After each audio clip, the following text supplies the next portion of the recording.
Hi YouTube, I'm here with yet another product unboxing and review video. This time it's the Logitech Performance Wireless Combo keyboard and mouse. I really needed to do an upgrade. I'll show you what I'm using at the moment real quick here. So that's my existing Wave keyboard. I think it was really popular, maybe still popular. This is the K350 is what I'm using at the moment, and it has been a great keyboard for me, but it's been heavily used for several years, and some of these keys are no longer really very responsive, and I'm finding the need to upgrade because basically it has just been worn out. Honestly, that's what. But I've been very happy, and I've been using it for straight 5 odd years, or maybe a little bit more. So that's the keyboard I'm using at the moment. And then I also have the Performance MX Logitech mouse. This is what I'm using at the moment. And I have to say that I have been incredibly happy with this mouse. But again, it has been giving me some issues lately. Again, over the use of over several years, devices tend to kind of start wearing out. So that's where I had to go and pick up a replacement, and I went with this Logitech. Now this is a combo unit that Costco sells for $54.99, I believe, but I was able to pick it up on a discount that Costco had at the time for $39.99. So I looked up on Amazon what sort of a price would a performance wireless combo from Logitech usually sell for, and it has to be around the $75 to $80 mark, depending on where you buy it from. Amazon, Best Buy, places like that. So price-wise, I think this is one of the best deals you can expect. But let's quickly open the box and see what it contains. But before I do that, I also want to show you that on the box, it doesn't really tell you what keyboard or mouse is this, right?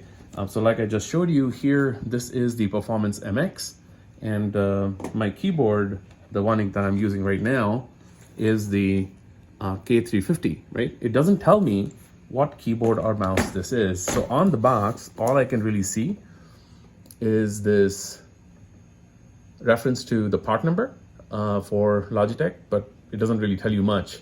And then there's a little bit of a detail out here, hopefully you can see it, the manufacturing number, but that's about it. It doesn't really tell me much. So we're gonna take out the unit and actually see what model this is that's contained in this combo. I believe this is like a special bundle that Logitech makes for retailing through Costco. That's what I have here. So let's take out the box and see what it contains. Okay, so let's take out this stuff.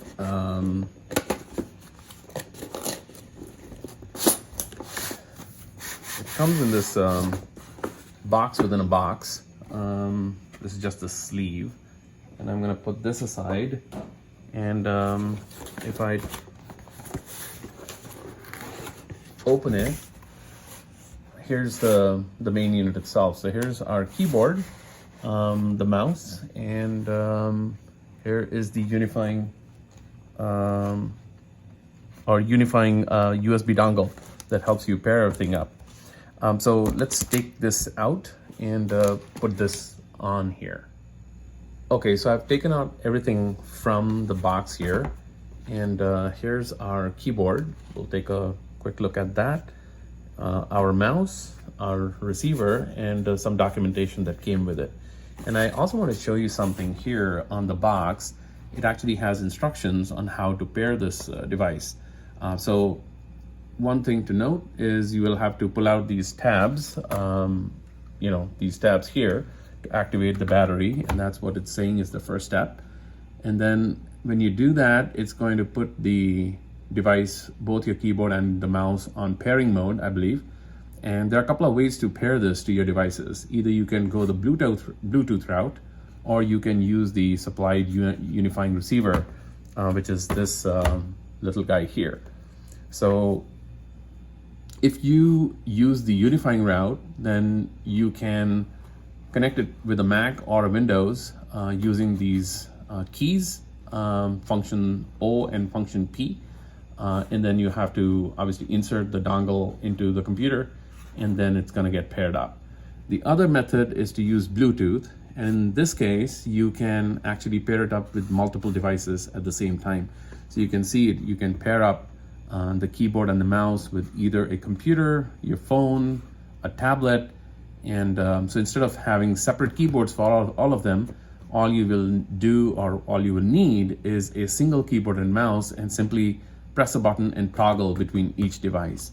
And for doing that, you'll notice that they have supplied you with these 3 buttons, 1, 2, and 3. The same thing is there on the mouse as well.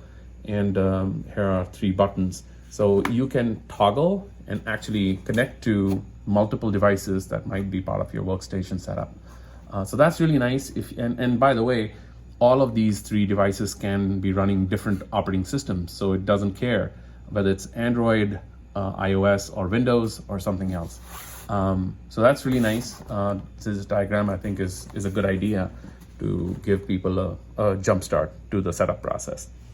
So let me put the box aside and actually show you how this kind of compares to my existing setup. So I'm gonna put the unifying device and other stuff here and quickly focus on the keyboard first. So if I show you my existing keyboard, you can see that this thing is definitely smaller than my old keyboard, which was much larger in its profile. So it's slimmer. But one thing to also note is that the Wave was designed as you know, you see this wave thing going on, which helps you with the ergonomics of using the keyboard. Logitech has actually retained that fundamental design even in this. So you can see here is a little bit of a wave going on here as well. It's maybe not as pronounced, but I like the fact that it has this little bulge here that makes it a little bit easier if you are going to be on your keyboard quite a bit.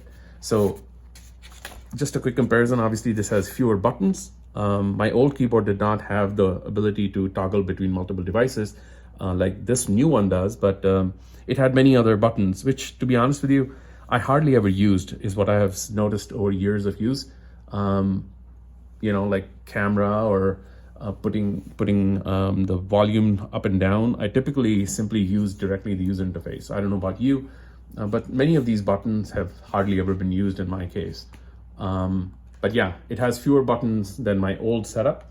But one thing that they have retained also is the pad, you know, at the bottom, which I can tell you over extended use is a really good idea. It helps with the, you know, bringing down the stress levels on your arm, especially over 6, 7, 8 hours of constant use, a little bit more tolerable. So let me put this aside and quickly compare the couple of mouse that we are looking at today. So here's my Performance MX mouse, which I've had for several years. You'll notice that the profile is kind of similar. This is obviously a touch bigger. I like the I mean, obviously I was very used to this design here. It fits in really nicely in a snug way into my hands. This one, even though it's a touch smaller, it's not, you know, very small or anything, and it does not have this bulge, which I really enjoyed. So it doesn't have that, but it's still very comfortable. I do have fairly large hands, but it feels really nice, you know, within my hand, so I can, yeah, you know, do some work and not be very tired or develop carpal tunnel over time. I don't think is gonna cause too many problems. The rest of the design is very similar. These are both optical mice. So let's quickly see what exactly is the model that we have with Logitech in this combo. So the first one is the mouse, and hopefully you can see this is the M720. So there you go. Hopefully you can see that. That's what we have here. And then on the keyboard, we have the K850. Hopefully you can see that as well. So that's the K850. And if you go on to Amazon, for example, this mouse itself for the M720 retails for about $34, $35. So if you're going to pick this up at Costco for $55, like I said earlier, I think it's a really good deal. So anyway, so that's the couple of things. As far as the features of these two devices are concerned, I think the worthwhile mentions would be that you can, obviously it's great from a comfort standpoint. It's designed for performance, but as well as comfort. You can toggle between multiple devices, which I mentioned earlier, which is great. If you have that type of situation, you'll really appreciate this. It also has a scroll wheel on the mouse, which I showed you earlier. My old one had that too. And you can set this up in a couple of ways. So either you can have this toggle and you can have that physical feel of the wheel. So I'm going to scroll this and show you the how it sounds like. So you can either have that kind of an effect and you can feel the scroll, or you can press this button and make that sound go away, and it feels a lot more smooth. But I don't like that. I actually like the friction that you feel when you set it up this way. So you can set it up either way you want. It has obviously the back and forward buttons. So there are a couple of buttons here, which is typical for mice. And then it also has the power on off LED indicator. For doing that, you obviously have to take out this tab here, and you will be able to see how much battery life it has. So it will show you that. And then I already showed you, I think, here you can put in a AA battery. I like the fact that Logitech did not cheap out. They gave you a Duracell battery in here. So all you need to do is to pull this thing out and put this back in, and you should pretty much be ready to go. There's a on-off button here, obviously. It's an Optical 1000 DPI mouse, I believe. You can pair it Bluetooth or using the unifying adapter. On the keyboard itself, there are a couple of ways you can adjust this. Even my old keyboard had this. You can either have, zero angle, so it's, sitting flush with the surface of the table, or you can set it up at 4 degrees or 8 degrees. So that's your 4 degrees, and here's your 8 degrees. So depending on how much of a tilt you want on your keyboard.